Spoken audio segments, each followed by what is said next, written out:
Welcome to the Sunday 8 o'clock show. I'm here with Rick and I'm here with Cam. How you guys doing, fellas? All good? Absolutely fine, mate. I've got over it already. Looking forward to the next game.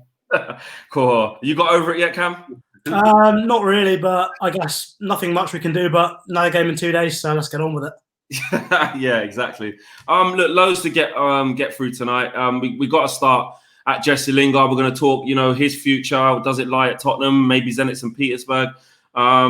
Interested in him and Solskjaer getting desperate now. Already 6 points behind a lot of teams now, including Palace. So difficult times ahead, and obviously we want to see signings, and we obviously want to talk about some of the players that are still here as well, and look at things contextually and just open up the conversation. I mean, look, Lingard, Rick, potentially might be on the move. People are talking to him. Apparently, Ollie wants to move him on. Apparently, Tottenham are interested. Maybe Jose wants to bring him back. Now, you always talk about systems, and you talk about the good players do the simple things well. And I know you've always said, Rick, that you feel like it is Lingard's time to go. He's proved he hasn't good enough. But if he did move to Spurs, could you see him doing all right? Are you worried about that? I'd wish him all the best, but I wouldn't be worried about it. No, I wouldn't have thought that he would. I don't know the full depth of Spurs squad. He might improve the squad slightly, but I don't think he'd improve Spurs starting 11. I really don't. He might be a decent backup player, but he wouldn't improve the start. I don't see where he'd get in. They don't. So. Yeah, he hasn't been playing a lot, has he, as well? I won't be concerned about him signing for Spurs, and I do think us and Spurs might be competing for the Europa League spot come the end of the season. You know what I mean? But I don't. No, I won't be worried about Jesse signing for them. But I wish him all the best. He's been with United a long time. He's not my favourite player by a long shot, but he does always give his all. So that's one thing you can't knock him for. Yeah, definitely does. Not short of effort. Cam, I mean, I don't think a lot of Man United's fans will be surprised. We're not surprised that Jesse's linked with a move. Maybe even surprised he hasn't gone already, potentially, with how it's gone for him. How do you see that move if he is to move? And do you think it will be Spurs? Well, you know what? I'm actually on the other side to Rick on this one. I think in recent games, he's not had enough game time recently. And to be fair, he's not deserved it at all. You can't argue that. But what I would say, towards the end of last season, when he did get on, he has looked a little bit sharper than he has been. So obviously he had a bad spell. He said he's had some personal issues.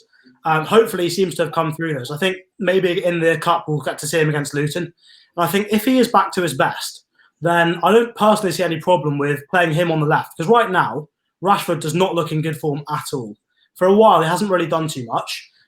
There's possibility that he might still be injured. And if Ole is trying to play with freedom, give those players the ability to move anywhere they want, quick interplay, if that's what he's going for, which I still don't know, I can't tell from what we're seeing on the pitch, then Jesse Lingard playing on the left may not be too bad an idea. I mean, better than Dan James and better than what we saw yesterday from Marcus Rashford, which was shocking.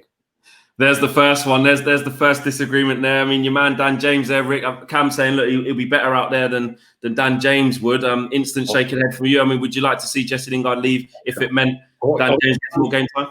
Dan James is better on the left than he is on the right, without a doubt. And I know it's international football. I put a little tweet out yesterday that Ollie remarks how well David De Gea had been playing in international football. So don't knock international football. I watched him play against Bulgaria the other week. I've never seen Jesse Lingard play as well as he played in that game. Give the lad a chance on the left wing, which is his best position. Fair enough. No, I do completely agree. He's better on the left. The other thing I guess that brings up is international football in general. You see so many of our players play pretty badly at times for United. They go away on international duty and all of a sudden they're totally transformed. They're so much better in their country shirt than they are for United.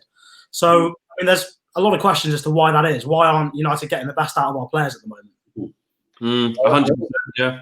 I hope that wasn't the case with Sancho, because he looked pretty poor when he was playing. Easy, Rick, easy. Don't jinx it. Don't jinx it. I mean, look, the situation is this. I think it's very telling when Luke Shaw does an interview and says it'll be nice to get some new faces. I mean, when your players are saying that, Man United probably won't be happy with that. It probably got bollocking from Solskjaer after that, to be fair. Nice, yeah. Because you don't come out and say things like that as a player. But do you know what? Fair play to him for actually saying it. Because us as fans, I think that's refreshing. And we've been looking at the amount of outgoings that have been, which is none, significant apart from loans for the youngsters. And, do you reckon it's a case, Rick, of maybe trying to free up some money as well? I mean, how much would Jesse be worth in this in this climate, especially if you're trying to do business with Spurs to get back as well. I saw a figure of about 25 million bandied about, but I'm not too sure that we'd get that for him. I would have thought more like 15 million. But whether it's 15 or 25 million, it's money. It's money that they can be used, put to good use. And if Jesse stays, I'm sure he isn't. I mean, I like Cam's enthusiasm for him, saying he might get game time on the left wing. But when we've got Marshall that can play on the left, we've got James that can play on the left, we've got Rashford that can play on the left. I don't see Jesse getting any game time on the left. I don't see, and now we've got extra midfield players. We've got Van der Beek. I don't see him getting much game time at all. I really don't. So I think if you could get 15 to 25 million for him, it'd be good for us, and I think the move would be good for him as well. Adam just joining us now. We're discussing. Yeah, sorry, mate. I didn't see that. I didn't see the link. My mistake, totally, mate. That's all right. I think you're a little bit behind though, so I might have to let it catch up just in terms of the internet connection. But can you hear me all right? I can hear you, mate. Yeah, I'm there. Sorted. Look, what's your thoughts on Jesse Lingard? Quickly sum up, how you'd feel if he was to leave, and how are you surprised that Spurs may be in for him? Spurs may be talking for him. There's Zenit as well in for him. What's your thoughts on that quickly? Yeah, mate, I think it's no surprise that it'd be someone like Mourinho in for him, because you know what? Lingard under Mourinho had his best season for United, in my opinion. I think Mourinho always got a song out of him. So I'm not surprised with the Mourinho links at all. I'm not surprised Jesse Lingard going. We all had him on our list. We can't deny it, to go this summer, because looking at it back then, we all said, look, he's not fitting in this midfield or this forward line with what's there. Obviously, yesterday, he probably would have done a job yesterday, but we can't really take Lingard and his United career into consideration after yesterday's game. This was always on the cards, and I think it'll be a good move for him. He needs to move on so he can finish his career and actually, finish on a high if he can somewhere else, because he's not going to get that opportunity at United, like Ricky said then. Yeah, he's definitely not. I mean, big up to Lifestyle Chew. Thanks for the contribution. Says, is Cam new to the United stand? He is. He's just doing some stuff with us as well and enjoying it so far. Ricky loved what he had to say on Matic, which we'll get to later on in the show. I'm sure anyone who loves Matic will be a friend of Ricky's for sure. Cam, I mean, look, with the price, do you think we'll get good money for him? Is 15 million about right? Should we look to get more than that for him, or is that about the most you can get for him? I mean, you're negotiating with Daniel Levy, one of the toughest in the league probably. So pretty much just take what you can get. If you're going to get, out of Lingard, Mata and Pereira, you need to get probably two of them off the books just for wages. So if you're going to get a good fee, take it. It doesn't really matter which two of them go, because the third one won't have long left anyway. So if you can get 15 mil, 20 mil, why not take it? And one more thing, big props to Luke Shaw actually for coming out and saying that, because not only is he definitely going to get a little bit of a telling off from Solskjaer and the board, there's been a lot of rumours which he will have seen about a left back coming in. And he knows that if a left back comes in, it's his position that's under threat. So even more credit to Luke Shaw for coming out and saying that, knowing that he himself is at risk in terms of his place in the team. Yeah, we'll get onto that about future targets as well, because that is true. I mean, it's one thing Luke Shaw saying it's boring in the changing room. I'd like some new faces, but when one of them new faces is going to be your direct rival for your shirt, I suppose that is props to him. I agree with that. Frederick Larson says, I've looked at stats. Our defence is not the problem. Oh, I don't know about that. We desperately need to score more goals. Our attack just stands still and wait for a pass. Look, I personally definitely think there is a problem at centre-back for sure. Rick, what would you say in terms of, what Frederick's saying there? I don't think our problem is the defence at all. It's actually going forward. We've got problems at both ends. And I've said on the show before that if you're playing better and scoring more goals, it generally means you're keeping the ball better. It generally means you're playing in their half more. So sometimes just by playing better and scoring more goals, you actually let less goals in without actually needing to defend better. You just having to defend less. So he might have a point, actually. He has got a point. If you look at our, the most recent games, we scored one yesterday. We scored one against Sevilla. We scored 1 against Copenhagen, and that was in extra time. If that was a league game, it'd have been a 0-0 draw. Recent games, we've drawn 1-1 with West Ham, haven't we? A couple of games before the end, we got 2 against Leicester. So we're not scoring more than 2 goals, and it's rarely 2. So yeah, I think he might have a point. Yeah, it does seem to be at both ends. Adam, I mean, do you see there being a problem at the other end of the pitch, or is it just at the back for you, or other way around?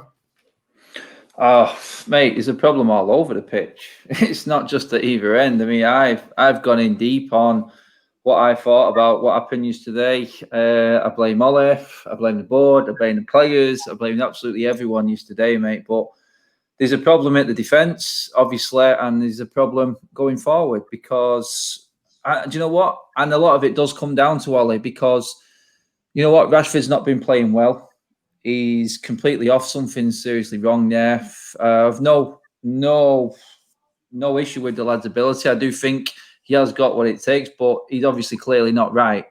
So for him to play Rashford yesterday, for him to play Pogba in the defence yesterday, for him to even play Lindelof, because let's not forget what the Swedish coach came out and said 2 weeks ago about Lindelof being on his ass, basically knackered, looks drained, looks worn out.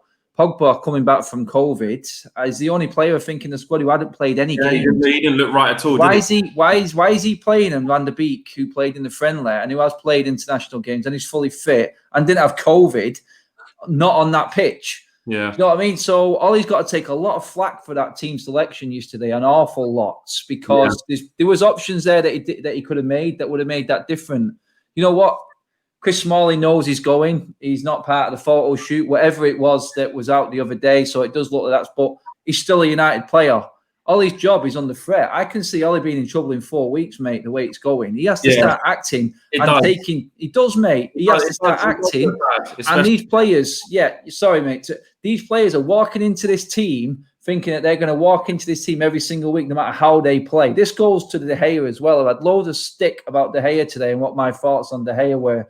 You know what? It's not all about what saves he makes in the game. It's about how much he commands the box and makes that defence feel a bit more safe.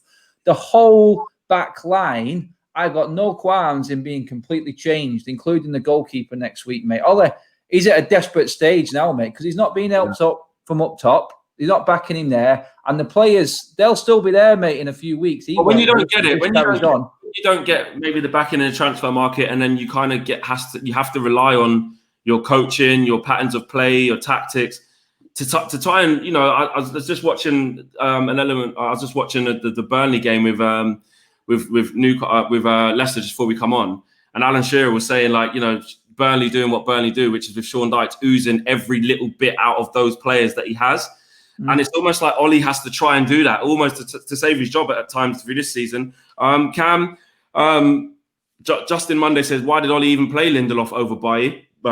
Good question. But in terms of the defence, Cam, how do you see it? Do you see it as, you know, we've got problems at both ends, or one more than the other, or problems in midfield now with the balance? How do you see that? Well, if you look at the start of the game yesterday, our issue was we had the ball a fair amount, but we couldn't get it out of our own defence, really. And if you can't get it out of your own defence, you're just baiting the press. You're waiting for mistakes. I mean, you saw when Pep Guardiola came to City, he tried to play with a little diamond thing. You've got the keeper at the back, the 2 centre-backs, and the defensive midfielder in front. That's their basic structure for progressing the ball. United don't seem to have any of that. And yeah, for City in Guardiola's first season, they made a lot of mistakes, conceded a lot of goals from it. But at least you can see what was going on. You can see a process. With United, there's no process. There's no evidence of anything.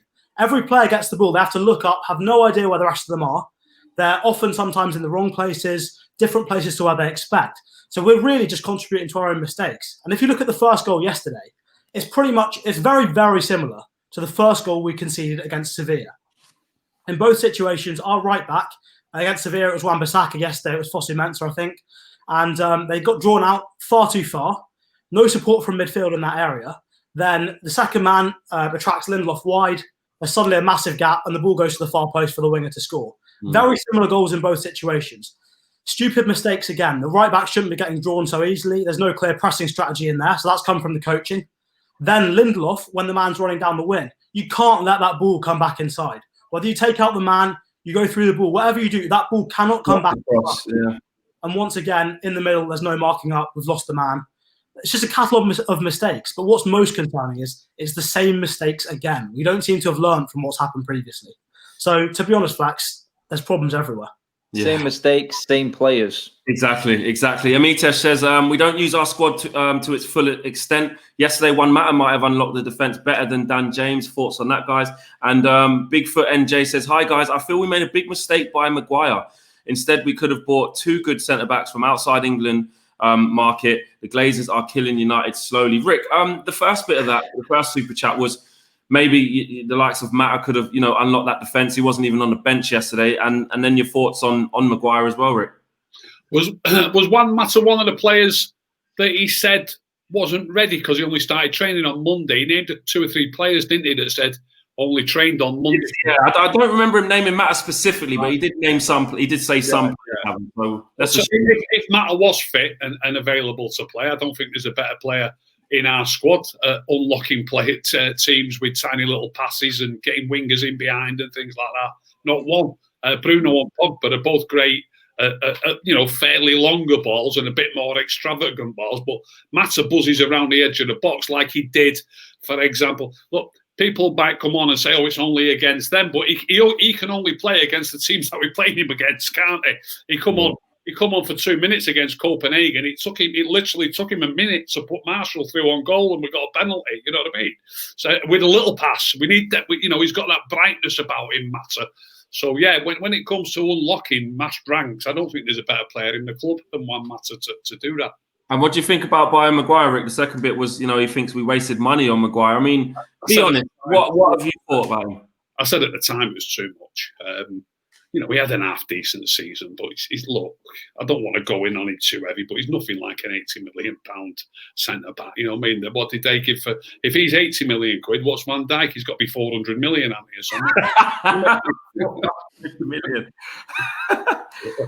Yeah, I hear what you're saying. Karan Chopra says, it's seriously worrying how Solskjaer just sits and watches events on the pitch unfold. Need him to be more proactive and try and motivate the players. Magic Eye says, hello, everyone, and welcome the Depression Stand. You can't blame Ollie no matter what, who we have as a coach. They won't be backed. Blame the board. Basically, Magic thinks we're being depressing for, just questioning tactics and questioning why the players don't seem to have a system of play. I think it's just seeing it as it was. Exactly. I mean, look, we are all, I think the whole thing about the board and the Glazers, we all know that. That is the biggest problem at the club. And that is the biggest reason why all these managers keep failing. But in terms of yesterday's game, I don't think we can all agree that team shouldn't be losing that quickly. So on to more incomings then, Cam, and then I'll come to you, Adam. Fabrizio Romano saying that Manchester United potentially in for a left back. We're gonna contact Tellers during this week, possibly in for a right winger as well, and maybe in for a centre back. But after yesterday's play, would you change the priority of those? I think, we probably do need a centre-back, but equally we've got Bailly, Tuanzebe, Mengi. Why not give one of them a chance? Because if we've only got a small pot of money from the board, I still think Sancho's got to be the priority. You've got to spend the money there because there is a glaring omission in the forward positions. We need Sancho in. He's the right person for that right wing spot. He's very marketable. He's a brilliant player. I think obviously a centre-back would be great, a left-back would be great, but we do have young centre-backs. In terms of left-backs, though, I think it's not a hard position. You can win a league with maybe not quite so good left-back. You need the spine of the team strong. You need good attacking players. But a left-back can be coached. You see basic mistakes from Luke Shaw. Right? When he's passing the ball and then he'll go and stand next to Rashford rather than running beyond him, taking a man away. He seems to be making other players' jobs around him harder. And I don't know what it is. He doesn't seem to be confident. He's not making passes quickly. When he's on the top of his game, he doesn't do that. So if Luke Shaw's back in form, it's a little bit of a different story. So I think, you've got to focus firstly on the core of the team and getting the attack sorted, because for me, they're still the weakest areas. So the centre-back and the right winger have got to be the priority. And if Jadon Sancho doesn't come in, I'll be gutted. I'll be so disappointed and so angry with the board and the Glazers, to be honest. I agree with that. Just going to fire through these super chats quickly, and then Adam, I'll come to you. Sanjit Gill says Lindelof would lose a 50-50 with a Poppadom. Really going in on him there. What else have we got here? MD, why did we not get Thiago? He looked next level today. on the Thiago thing, I think Thiago is a brilliant player, absolutely fantastic. But he came on against 10 men when Chelsea were crammed in the box, couldn't get out. It was just, he could have lit a fag. He could have started smoking and started practicing if he's never smoked before, and he's just chilling, playing balls left. For someone of Thiago's quality, I'm saying don't judge how good he's going to be in the Prem because he's made a record amount of passes in 45 minutes. Like, come on, guys, get real. I'm not taking anything away from Thiago, but everyone's saying, oh, Thiago smashed it. Bro, there was no pressure on it. Like, if you just leave Thiago to spray balls left, we could have done that today. Listen, honestly, I don't get that. It's just, social media is just a funny place. Anyway, Adam, what are you saying then? Left back, centre back, right winger. Fabrizio Romano is saying that Man United are going to contact Tellers. Right wing is still a priority, and maybe a centre back. What are you saying about that? Yeah, Fabrizio Romano's also said he doesn't expect Jadon Sancho, if you asked him, to come to United now as well, and answering a question. So, you know what? If there was one club that was going to break Fabrizio Romano's 100% record about getting things right, it would be Man United. Let's be clear. I think we'd make an effort to try and break that, to be honest. But going back to what Ricky was talking about and what you were saying about as well with Harry Maguire wasting money, I think he said, in terms of how much we paid. We should look elsewhere in Europe. Well, I think if you put Eric Bailly, Marcus Rojo and Victor Lindelof together, that's the price of Harry Maguire. And we all seen how far they've took us. So I wouldn't think that going elsewhere in Europe and trying to find a little gem is an automatic yes as well. You know what, mate? It's very, very tough. People are saying, oh, he's not being backed. What is it, about 230 million in 18 months?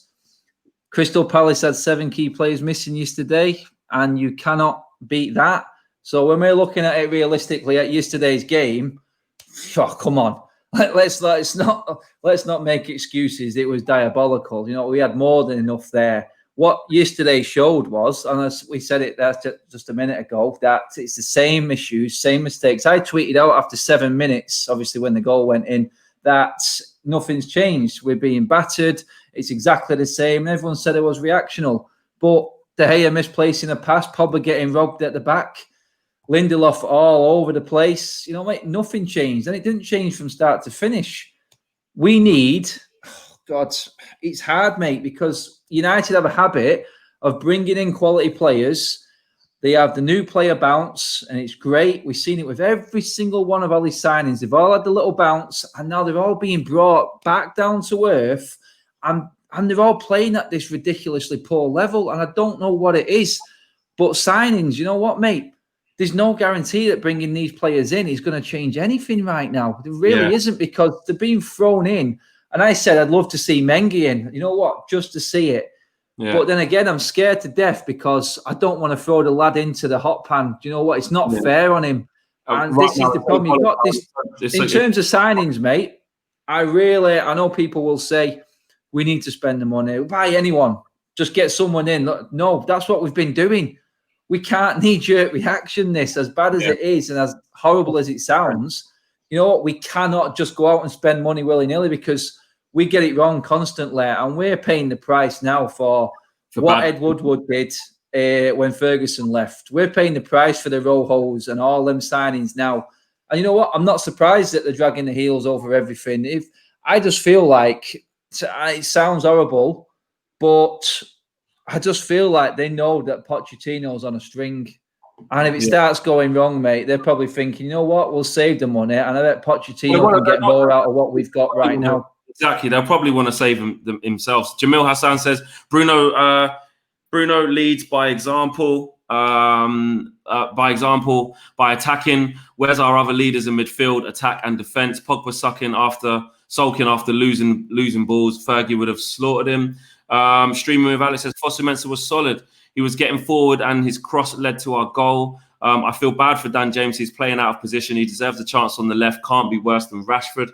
And Rohit says, we have good players. I give the manager a little blame. It's not all about Sancho. We have problem with coaching staff also. Players not trained well.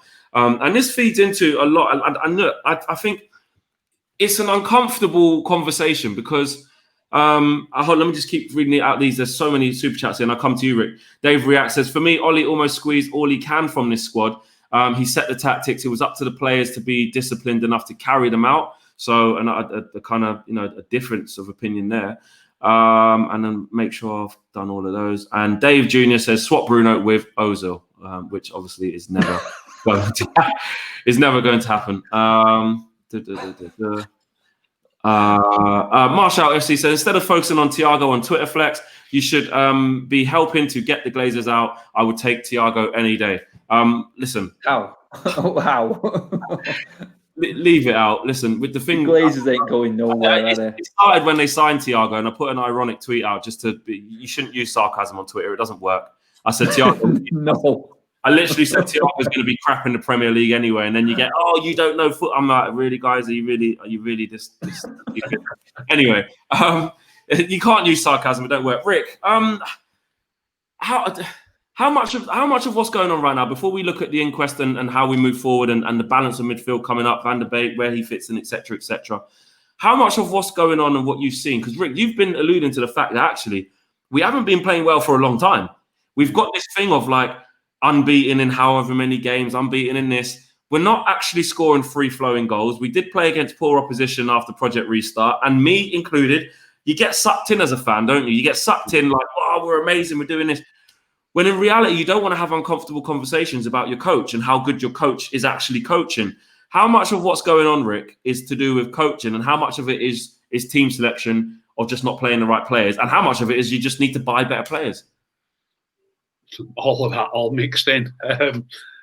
Interesting what Adam said about the amount of money that we've spent. I agree that, if it was no, it's not my money. If it was my money, I'd be a bit concerned about giving him another 100 million to spend. Whether it's, some people put up, we sold this player, we sold that player, so it's a, what did he call it? It only comes down to this much that we've spent. You know what I mean? Spend. Net spend. That's the phrase I was looking for. Yeah. I don't care whether it's net spend or not. We've still bought players for 225 million quid, and they've been added to a squad. When Ollie took over, I think we finished second in the league about 18 months before that. And I've looked at that today. When he took over, there were 8 players in the squad that played over 20 matches and finished second in the league. So don't tell me. If you think about what fans do, and you see this every day on Twitter, they always look up. You'll be able to see somewhere on Twitter tomorrow how many of our players are getting Liverpool's team, how many of our players are getting City's team, and things like that. So I've no doubt that 16 or 18 months before Ollie took over, we had fans sort of saying 6 of our players are getting City's team who won the league and we finished second. So then Ollie's taken over, and suddenly everybody wants you to believe that none of them players were any good whatsoever. Do you know what I mean? At the time, they were probably saying 6 of them would have been in a league-winning team. Now, Ollie's got rid of a lot of them players. Some of them are still there now. So with him having spent 225 million quid or whatever it is on 5 players, surely there's got to be 5-6 players that were already there that are good players as well. We should be doing better. We should have a team. Well, I won't even say that should beat Palace comfortably, because we didn't really even give Crystal Palace a game, did we? You know what I mean? We've got to be doing better. We've got to be doing better. And it's a lot down to, he's got rid of the wrong players. Loads of people will laugh at me. Ashley Young, what a top professional. And Rick, that's the next question right there. Max Lenner says, Rick, would you take a 2013 Ashley Young over a prime Rashford? Ashley Young today. Don't forget, he's played for Inter Milan all season.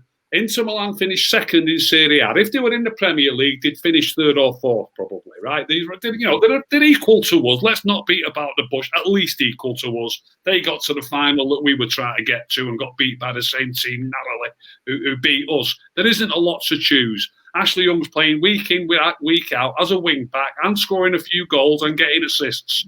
In my opinion, today, now, never mind when we got rid of him, Ashley Young's as good as Luke Shaw. He's better than Wan-Bissaka, and he's better than Marcus Rashford. No, he's not. Rick, no, he's not. I've watched him play for Inter Milan, and imagine Marcus Rashford doing that job.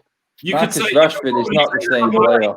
He's not the same player. That was a question super chat to get something out of Ricky. That one, if ever has seen one. My God. One Vegard says Solskjaer was the same in mould. He'd lose to bad teams, but also won against the best, and he won a Europa League group with Ajax, Fenerbahce and Celtic and beat Seville at home with a 10 million yearly budget. Smalling was decent with Vida and Rio. He has Harry Smalling in.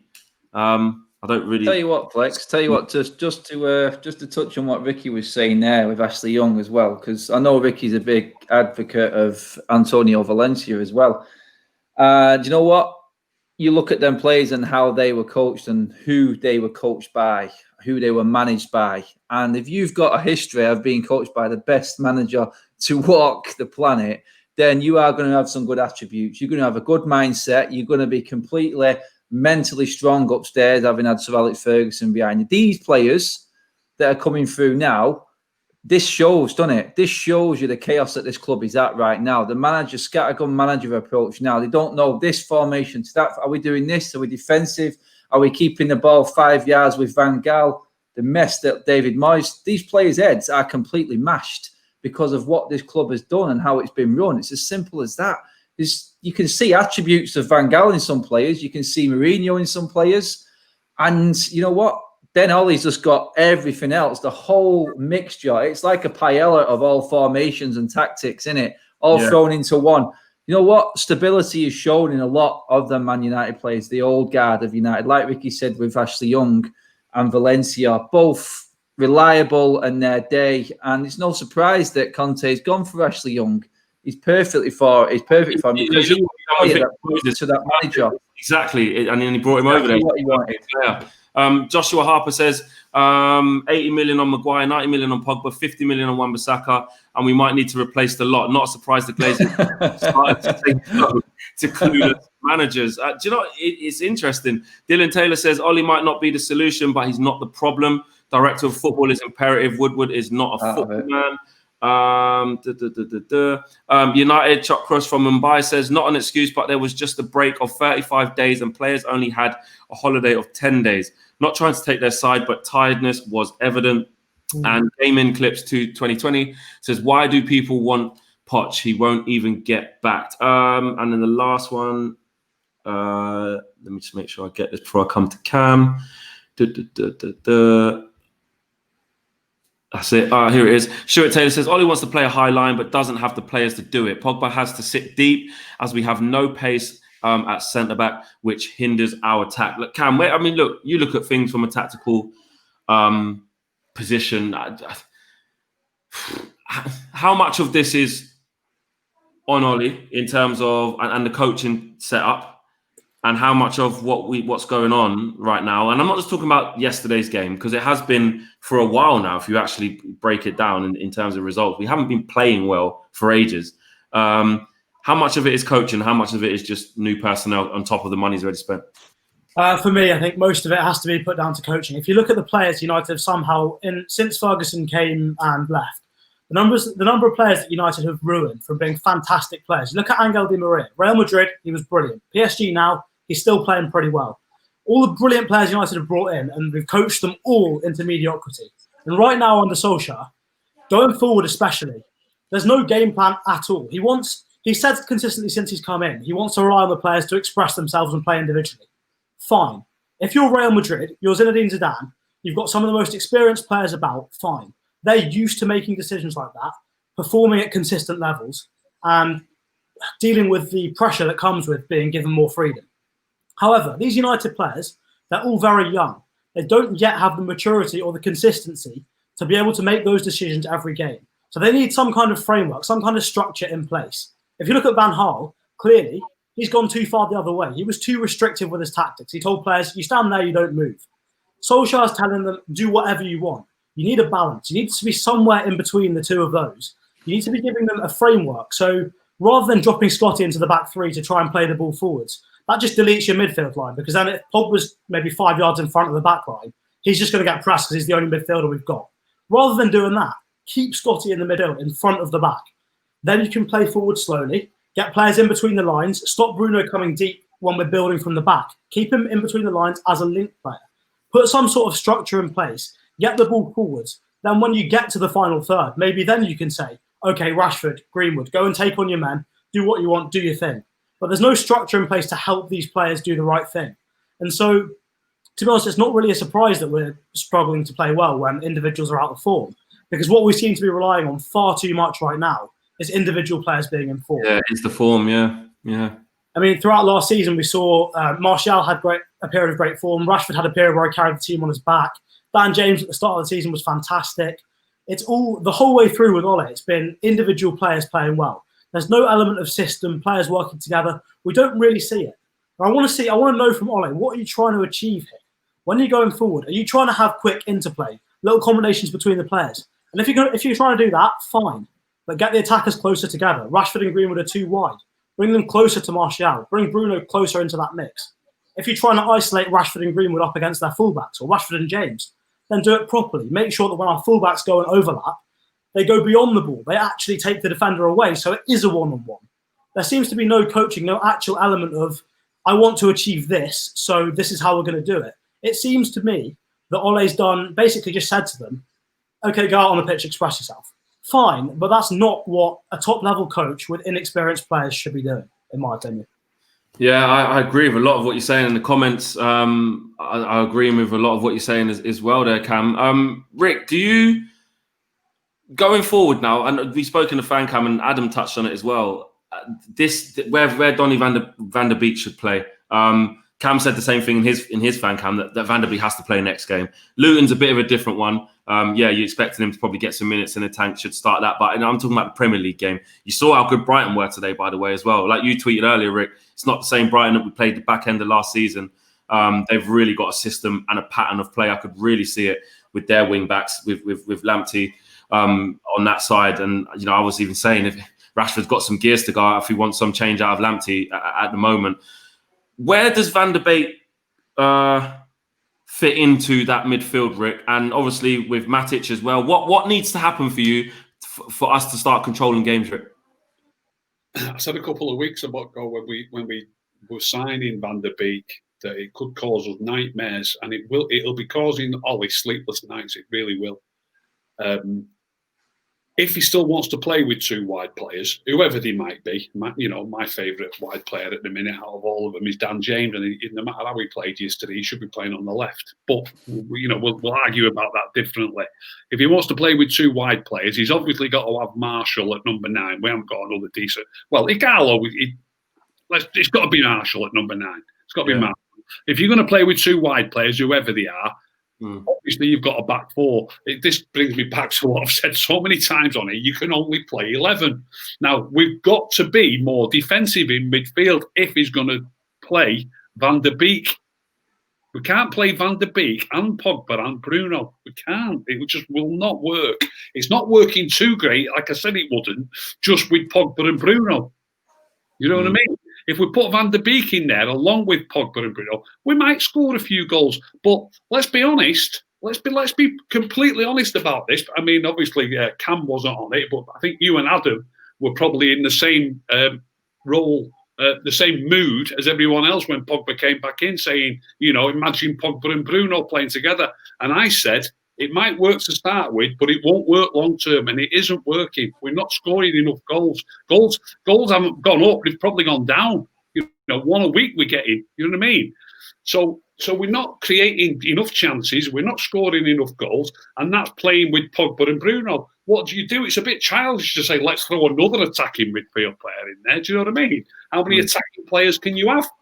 So what would you do? Would you? What I'd do is look. You won't be able. I don't know how it'd work because Matic you've got to have your central defensive midfield player. If you're going to play with 3 forwards, for me, from what I've seen, I like a player who plays that like ticky-tacky around the edge of the box, which was what Van der Beek was doing yesterday. So to me, he's got to play in the 10 role. Now Bruno's flavour of the month and has cost money as well, and everybody loves him, and Ollie loves him. What do you do with Bruno? I don't think he's going to suit playing next to Matic. So I think that's where Bruno should be playing. Adam, disciplined.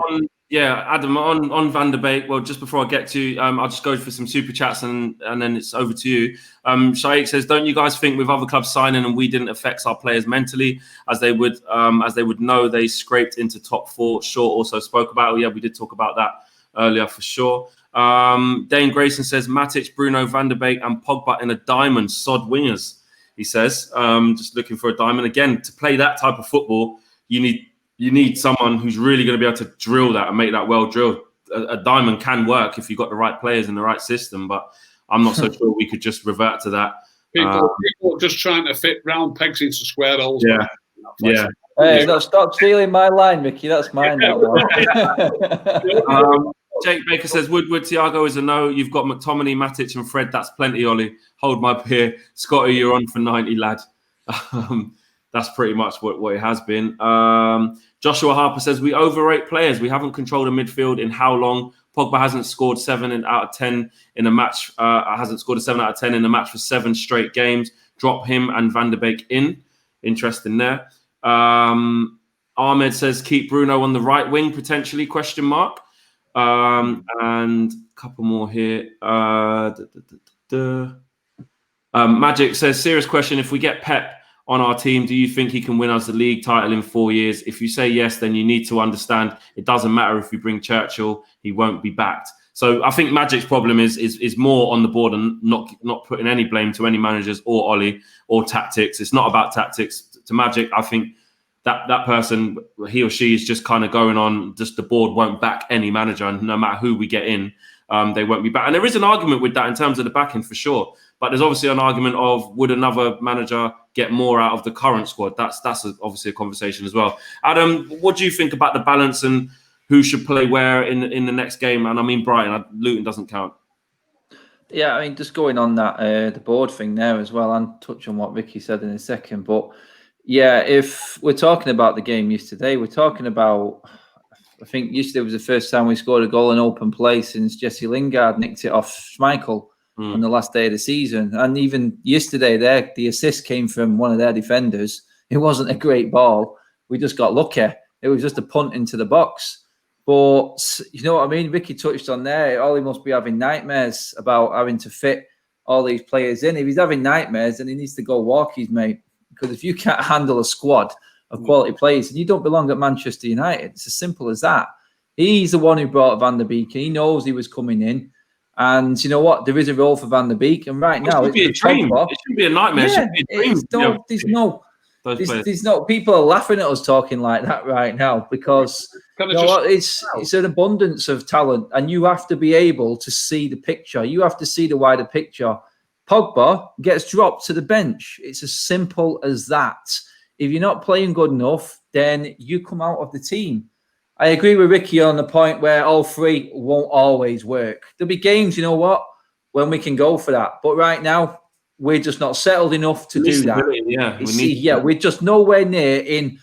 We need to have a comfortable back four to even think about playing a stupid formation like that now. And the defence gets in the way of everything right now because you can see people playing with the handbrake on because they're scared of what's behind them. And unless you've got some system in place where you've got more of a defensive midfielder in there as well, then you know what? These players are never going to be able to play to their full ability because they can't trust what's going on behind them. Our forward players, for me at the moment, look like they don't trust the rest of the team behind them. They really don't.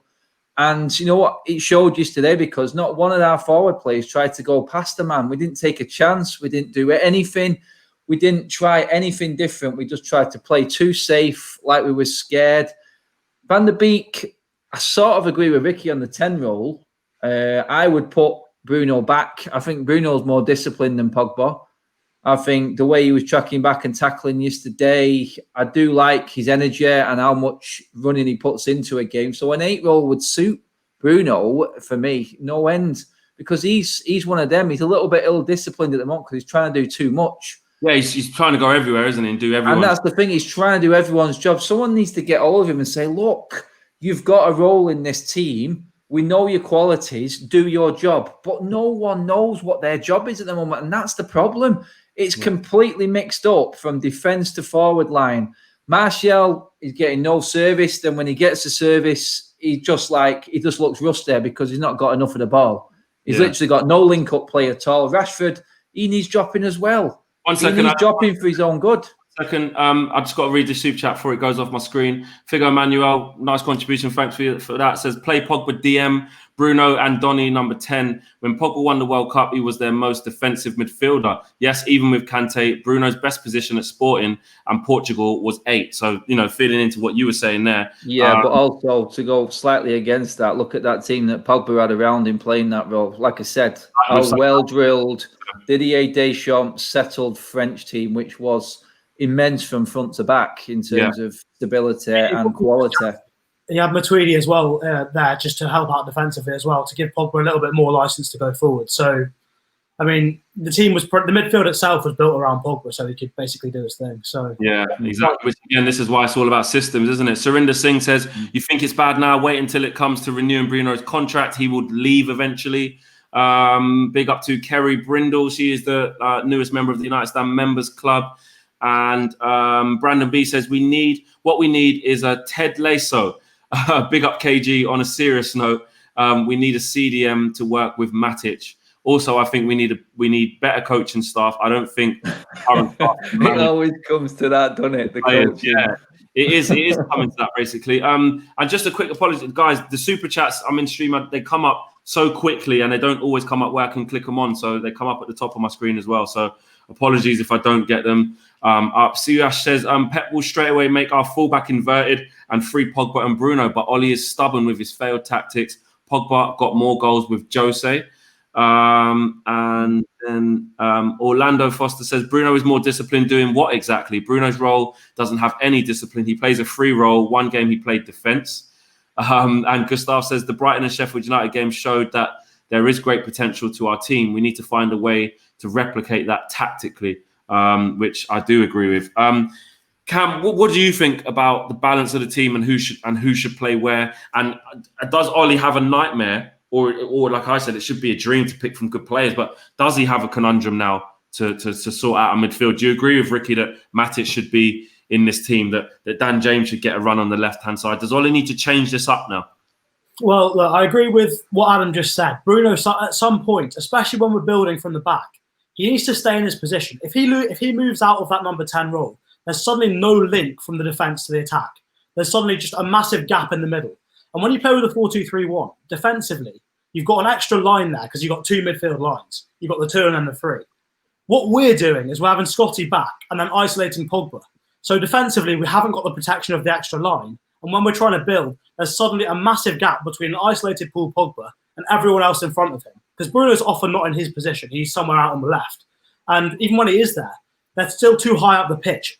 When we're trying to move the ball forwards, Oli just needs to get into them. Help your teammates out. If that pass is too long, come back 10 yards. It doesn't matter. Get the ball forwards. Everyone pushes up as a team. And then you can push on into the final third. And we saw when Van de Beek came on. He's an intelligent player. He goes into the right spaces. When he gets the ball, he moves it on quickly. He as Rick loves, he makes very simple passes, but it's very effective. Moving the ball quickly, simply, it's all you really need to do. But you do it quickly, and it can get through any defense, really. But the key is not just moving the ball. Move yourself as well. Pass and move. As soon as Van de Beek gives a pass, he moves to support the ball carrier. He gets out of the area. If it takes a defender with him, great, space for someone else. If it doesn't take a defender with him, and he's free and unmarked for the next pass. It's just the basics of football. And I mean, as I mentioned earlier, we've coached so many fantastic players into mediocrity over the years. And it's happened again. The likes of Pogba, Martial, Rashford, they're more than capable of playing this type of football. But we're just not seeing it. And in the first half especially, it was terrible. If we played the way we played in the first 10 minutes of the second half, yeah, you can put that down, as one of the super chats said, to being a little bit tired, not quite ready, not quite as sharp yet. But that first half was simply inexcusable. There's no excuse whatsoever for playing that badly. So I don't think Oli maybe even has a nightmare about what players to pick now. Oli's got a nightmare about how he trains this team to put in some element of a good performance in the next game. Whether it's Luton, whether it's the game in the Premier League at the weekend, doesn't matter. This team needs to play in a good performance and show they can do the basics of football. I see what you're saying there. It is about the basics of football for me. Rick, our defence is made up of a bunch of nice guys. Never heard of a nice centre-back being world-class. Our defenders keep monitoring the situation instead of acting on it. Is the team lacking that grit? I mean, you look at who we've got, Rick, in terms of leaders. There's not many, is there? There's not many. And are we lacking? We talk about this mode of we want to buy young players with potential, players with sell-on value, etc., etc. But do we need to actually add a little bit of experience, a little bit of grit, muscle to the team? I would say we probably do. We're probably in the back four we do, but we spent enough money on the back four already, haven't they? That's the bad thing, yeah. Well, not just the money he spent. I mean, Lindelof and Bailey were both a fair chunk each, weren't they? It's just the amount of money we've spent over the years, different managers. It's mind-boggling. I don't think. Look, I've said it before. I'll say it again. I think the best centre back in the club's Chris Smalling, and they're about to sell him. I think for about 14 million quid. I mean, but Smalling would have been better than either of them two yesterday. I've got no doubt in my mind. And would you change? Would you change that with what we have now? I know Smalling's off. Would you make a change now after seeing that first game, and not just on the evidence of that with Lindelof, Maguire? Would you just even back in the last season? Would you make a change now, whether it be Bailly, whether it be you play Bailly and Tuanzebe? I don't know, which obviously wouldn't happen. But with what we've got, if we don't count Smalling, assume he's going. The defensive record over the season wasn't that bad, was it? Was it about the third best in the Premier League or something? Yeah, it actually improved from the season before. Yeah, it wasn't that bad, but look, I'm not convinced by Maguire. I'm not convinced by Lindelof. But the defensive record was okay. It's definitely better. I hate to bang on about it, but it's definitely better when Matic plays. Stick Matic in front of him, and it might just be okay. But it's only okay. It's not going to be a challenge. Look, we finished third anyway. It's not exactly a challenging back four, but it might be a finishing third back four again if you've got Matic just in front. Yeah, so for you, Matic needs to play. Right, Rick, you're saying about putting Matic in front of them. I think when we look at centre-backs, we often ignore, as you said, what's in front of them, but also what's behind them as well. Yeah. So, I mean, obviously, David De Gea, you know that Victor Lindelof and Harry Maguire have weaknesses. Maguire's not quick. Lindelof's not very good in the air. So why not get a keeper that can cover that? If the player's not quick, get a keeper who comes out of his box, can sweep. So if the ball goes in behind that slow player, he can try and make up that ground. If you've got point, exactly. Cam, can I just interrupt you? Yeah. Sorry about this, mate, but how many goals did we concede in the season? Was it about 33 or something like that? I think it was, I think 33 or 36. We conceded 3 more than Liverpool. I've got this theory myself, Cam, that you can't erase every goal. So I agree with you that obviously you're trying to keep that number as low as you can. So if you get a different keeper in who maybe sweeps a bit better, but maybe doesn't save quite as good, you might still end up with letting roughly 30 in, which might, if you let 30 in instead of 33, by the way, it might not cost you any points. The 3 that you don't let in might be in games where you won 2-0 anyway, and it would have been 2-1. Also on top of that, though, estimate. So you are trying to keep it as low as you can. Yeah. But by changing a player, it's a different. You look at it though, like you said, then though, like Cam picks up there, that goalkeeper can add to a confident backline, which then can supplement the formation and the strategy going forward. So for me, I'm all for that. I'm dropping De Gea now. Yeah. I've got De Gea out of my team. I don't care. All he needs to save his own bacon now for me. He needs to show De Gea that, you know what? There's no easy ride at Manchester United. Henderson, he may fail. He may not work out for him. There's a very, very good chance that it's not going to happen. But he could, like you said, Rick and Cam, he could sweep better. He could be more confident in the air. He could come and claim the ball, command his box more, give that defence a little bit of a G-up, a bit of confidence with what's behind them. Because let's be honest, De Gea is, if I'm a defender, De Gea's not filling me with confidence right now. And if you want to be able to pass out from the back, which Ollie seems to be convinced that these players can do, then I'm sorry, De Gea is not your goalkeeper. He's not confident enough on the ball. The question is Henderson good at that? Rick, he was just going to come in. I'm just going to say, like I say, you're trying to get that number as low as you can, how many goals you concede, and it's pretty common knowledge now from the facts and figures on Twitter that we keep a lot more clean sheets when Matic plays. We let less goals in, we score more goals, we win more games, win percentage is higher. Solution's simple. Just play Matic 90 minutes, 38 games. Matic only played about half the games.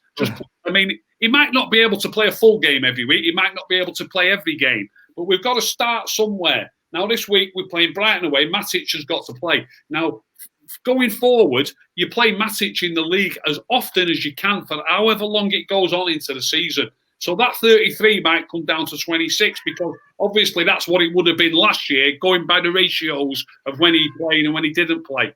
So then if you're going to do better again with your keeper and save another 3 or 4 goals, you're coming down to a title-winning amount of a goal. Do you know what I'm saying? That's it. And on that logic as well, you could probably pay Romero in goal because you can only play, like Ricky says, who's in front of you. And you know what? Romero never, ever lets us down. And our defence always looks more solid when Romero's in. So, you know what I mean? It's like you said, you have to make a mark. You have to do something very quickly because this season can spiral completely out of control rapidly right now. So Ollie has got a big decision to make because, like you said, Flex, Brighton look sharp. They look like they've got a plan. Can't be at it. And even against Chelsea when they lost, the 3-1 flattered Chelsea very much. Ubaka says, this is for Cam, is what you just said about Van der Beek passing and moving quickly an indicament of Ollie. He still has Ajax coaching in him. Our guys don't. Well, it's like Ferguson one, wasn't it? Yeah, exactly. Plain and simple, he's come through the Ajax Academy. That is pretty much, that's what they do. All the players that come through Ajax Academy play in that team. You can see them. You saw with De Ligt as well in Ajax's brilliant Champions League run. There were points when he'd take the ball in the right back position, go up to the right wing, and from that position, he'd be able to pick out a great ball into the box. He'd be able to take on a man. All of those players that have come through that academy are so intelligent. They know exactly what's around them. They know what areas of the pitch to play in, what areas of the pitch to get rid of the ball, which they don't do too often, by the way, but they know where to make passes. They know exactly what to do. They're so smart and intelligent. I really, really hope that we don't coach Donny van der Beek into mediocrity because that is one of his best attributes and it's something that can bring a lot for United if we just maybe even build a team around him because he's that good at it. Yeah, and you know what? With Danish says Cam is a genius with his analysis and pointing out Ollie's flawed tactics. So big up for that super chat there. And Nathan says 20 goals for Rashford. Aussie fans asking 20 goals. A quick yes or no. Rick, 20 goals for Rashford this season? No chance. He won't be on pens really to start with. And no disrespect meant, but he'll be back down about 12 or 13, I think. Ricky was solid with that. He went straight in with no chance. You know what? He will, because I fear that Ollie is going to be out of a job. You know what? The way it's going, I just feel like there's going to get this new manager bounce at the moment. I feel like Ollie's been hung out to dry. I think they're holding out on him. That's just how I feel. I just really do. There could be a different way of playing Rashford in time, but at the moment, I don't see it. I don't see it, but it's there. Potential is definitely there. Yeah. Cam, Rashford, 20 goals for you this season? Difficult. I think he'll struggle to do what he did last season. But again, as much as we're criticising Ole at the moment, there's a lot that Ole can improve himself within this. So I'm not necessarily saying Ole out and get a new coach in.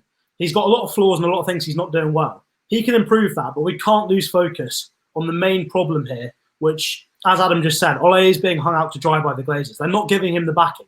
If you look at the money we spend, when we don't get into the Champions League, on average, we spend twice as much as when we have qualified for the Champions League.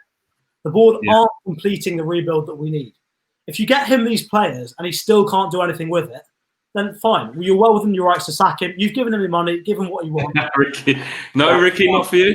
Cam, he's spent 220 million basically in one season, hasn't he? You know what I mean? He's bought 5 players. 3 started the season. 1 came in the January. 1's come this season. It's 5 players. You know, you can't come to a club like Man United as manager and say to the board or say to the fans that absolutely all the players that are already here are rubbish and we've got to replace them all. It can't be the case. Please, God, don't tell me it's the case. Well, it's like you said, Ollie's been hung out to dry from what Ed Woodward did after Ferguson left more than anything, because they're the mistakes that we're dealing with now. So he's got a tough job on his hands. You know what?